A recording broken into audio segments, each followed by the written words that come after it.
কিছু কিছু পোলাপান রাস্তায় মাইয়া দেখলেই তার পাশ দিয়ে মোটরসাইকেল নিয়ে এমন জোরে আওয়াজ করে বুশ করে বাইর হয়ে যায়, যেটা আসলে কিল্লিগা তারা করে আমি জানি না। এটার মধ্যে কিসের আলফা ফিলিংস আমি এই জিনিসটা এখনো বুঝতে পারলাম না। মানে না মায়াটা তোরে দেখলো, না তুই ঠিক করে মায়াটা দেখলি, মাঝখান দিয়ে তুই মায়াটারও গালি খেলি, আর রাস্তার অন্যান্য লোকজন যারা আছে এরাও তোর বাপ মা তুইলা গালি দিল, মাঝখান দিয়ে খালি গালিটি খাইলি। তো এই কাজটা ক্লিয়ার করে আল্লাহ জানে। মাত্র একটা গল্প মনে পড়ছে, এরা গল্পটা ছোটোবেলায় আমরা এক স্যারের কাছে শুনছিলাম, আমাদের এক স্যারের কাছে শুনছিলাম।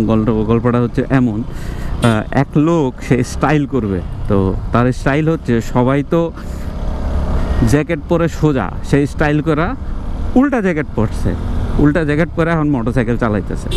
এখন মোটরসাইকেল চালাইতে চালাইতে বেটা করছে অ্যাক্সিডেন্ট। মোটরসাইকেল অ্যাক্সিডেন্ট করার পরে এখন পাবলিক তারা ধরছে রাস্তার মধ্যে, আরে ভাই অ্যাক্সিডেন্ট করছে।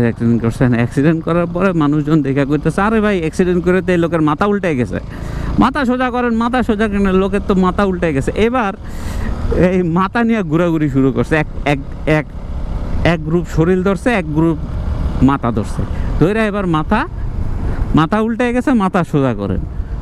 এই হলো অবস্থা। গল্পটা হঠাৎ মনে করলো, আমার ছোটবেলায় এক স্যার আমার শুনাইছিল, বাসার স্যার। কোন স্যার শুনেছিল আমার মনে নেই। এই এলাকাটা অনেক দিন পর আসছে, অনেক দিন আগে আমরা এই জায়গায় প্রায় আসতাম বিকালবেলা, বিশেষ করে লকডাউনের সময়গুলোতে 20-21 সালে প্রচুর আসছি এলাকায়। এই এলাকায় আড্ডা দিতাম আমরা 3 বন্ধু মিলা। শান্ত মরিয়ম, তুমি শান্ত হও, অস্থির হইও না। এই শান্ত মরিয়মের পিছে একসময় আমরা আড্ডা দিতাম বন্ধু বান্ধব মিলা, বেশ ভালো সময় কাটছে ওই জায়গায়। আল্লাহ এখন কি অবস্থা ওই জায়গাটা দেখে আসি। দ্য রেড ট্রাক, এখানে অনেক কিছু হয়েছে দেখি। 14 তারিখে আয় পড়ছে নাকি বাবা, এখানে অনেক কিছু হয়েছে, খাবারের দোকান টোকান মিলা, আমরা সব শান্ত মরিয়মকে টার্গেট করেই করা। বাবা রে, শান্ত মরিয়ম উল্টা পাশে দেখি প্রচুর দোকানপাট হয়েছে।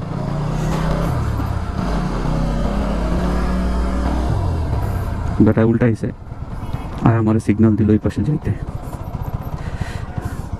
উফ, রয়্যাল এনফিল্ড চালাইতে পারলাম না। পারবো, মিতু রয়্যাল এনফিল্ড কিনছে, মিতুরটা চালাম। ওই পাশটা যাওয়ার কথা ছিল, ওখানে আরেকদিন আসবে না। এই সাইডটা দিয়ে অনেকদিন পর এসছি। এই যে শান্ত মরিয়ম ইউনিভার্সিটি, বাবা দেখতে তো দারুণ লাগতেছে। আমরা না আরো আগে আড্ডা দিতাম, বিশেষ করে 20-21 পুরাই এই জায়গাতেই আড্ডা দিছি।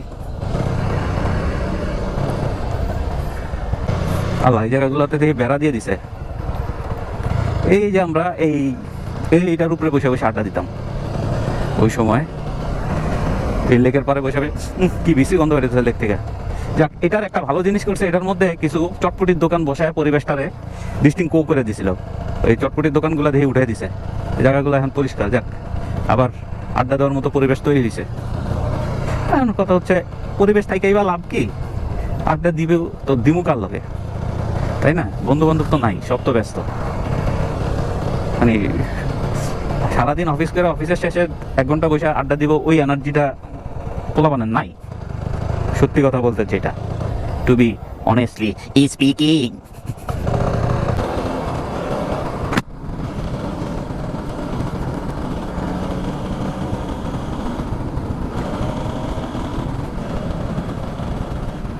এই এখানে কি বউ বাজারের মতো আর একটা বাজার হয়েছে।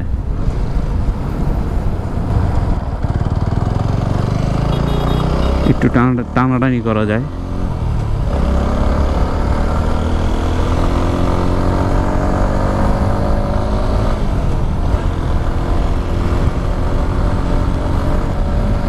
এখানে কিছু একটা হচ্ছে।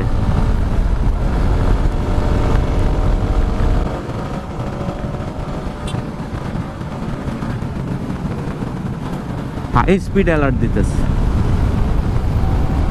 84, 80-80-র উপরে উঠলেই ওই হাই স্পিড অ্যালার্ট দেয়। এই তো শুরু হয়ে গেল দুপুর। আলগা করা মজার জয়েন্ট, আলগা করা মজার জয়েন্ট, ভাঙ্গা রাস্তা আ গয়া, ভাঙ্গা রাস্তা আ গয়া। উফ, এই রাস্তাটা নামলে আসলেই মনে হয় যে নদীর এপার রাস্তার এপার কয় ছাড়িয়া নিঃশ্বাস, ওই সাইডে সকল চুক আমার বিশ্বাস। এই রাস্তায় নামলেই আসলে এই কথাটা সার্থকতা খুঁজে পাই। বাচ্চারা তরকারি নিয়ে মারামারি করতেছে, এই রাস্তায় নামলেই আসলে এই কথাটা সার্থকতা বোঝা যায় আর কি। রাস্তার এই পাশ কয় সারিয়া নিঃশ্বাস, ওই পাশেতে সর্বসুখ আমার বিশ্বাস। এই রাস্তাটা আসলে ঠিক করবে না এটা যদি এই রাস্তা যদি ঠিক হয় কোনোদিন বা করে, তাহলে মানে বুঝতে হবে যে এটা কোনো একটা মিরাকল করছে। মিরাকল ছাড়া এই রাস্তা কোনোদিনও ঠিক হবে না, নেবার। বাট এই রাস্তাটা যদি করে ফেলায়, কমপ্লিট করে ফেলায়, রাস্তাটা খুবই গুরুত্বপূর্ণ একটা রাস্তা হয়ে গেছে নাও দিস টাইম। কি পরিমাণ মানুষ ব্যবহার করতেছে এই রাস্তাটা, এত সমস্যা, এত প্রবলেম, এবং এই রাস্তা পার হইতে প্রচুর মানুষ অ্যাক্সিডেন্টও করে, কিন্তু তারপরেও এই রাস্তাটা করতেছে না। এবং এবং এত বাজে অবস্থা, তারপরেও মানুষ বাধ্য হয়ে প্রতিদিন এই রাস্তাটা ব্যবহার করতেছে মানে কি করতে হচ্ছে। এই রাস্তাটা একটা আশীর্বাদ স্বরূপ মিরপুরবাসীর জন্য, কিন্তু এই আশীর্বাদটারে আজাব বানায় দিয়ে রাখছে 1 কিলোমিটার রাস্তা। এটা কইরা ফেলাইলে কিন্তু আল্লাহ, মানুষ কি পরিমাণ দোয়া দিত, এটা করবে না। অবশ্যই এটা করে ফেলাইলে এই জায়গায় বাস সার্ভিস দিয়ে দিবে, লেগুনা সার্ভিস দিয়ে দিবে, অটো তো আছে, অটোর তো অটোই।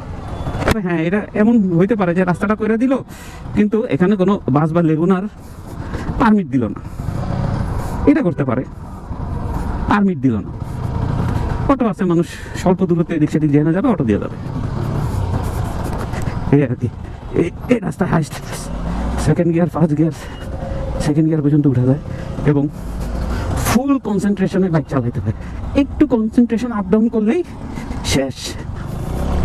এই অল্প একটু রাস্তা এতে এতে আমার মাঞ্জা আর গেটের অবস্থা 12টা বেজে যায়। মানে বাইক তো বাইকই নিজের পুরজা মুরজা হিল গয়া। আলগা হলো যে মাঞ্জার জয়েন্ট, আলগা হলো যে মাঞ্জার জয়েন্ট, ভাঙ্গা রাস্তা মেরা আ গয়া। মা ঘাড়ের অবস্থা, আমি এটার মধ্যে হয় কি, এখানে ঝাঁকি লাগে, মাজা আর ঘাড় দুই জায়গায় একসাথে জিনিসটা এফেক্ট করে। তার উপরে আমি তো আর্থ্রাইটিসের রোগী। এবার বুঝেন, এল্লা বুঝেন অবস্থা, যেটা এল্লা বুঝেন অবস্থা, এল্লা। যাই হোক friends, that's all from today's video ভালো লাগলে like, comment, share and subscribe. দেখা হবে পরবর্তী কোনো ব্লগে, পরবর্তী কোনো ভিডিওতে। সে পর্যন্ত ভালো থাকুন, সুস্থ থাকুন, ফি আমানিল্লাহ। Goodbye friends, good bye.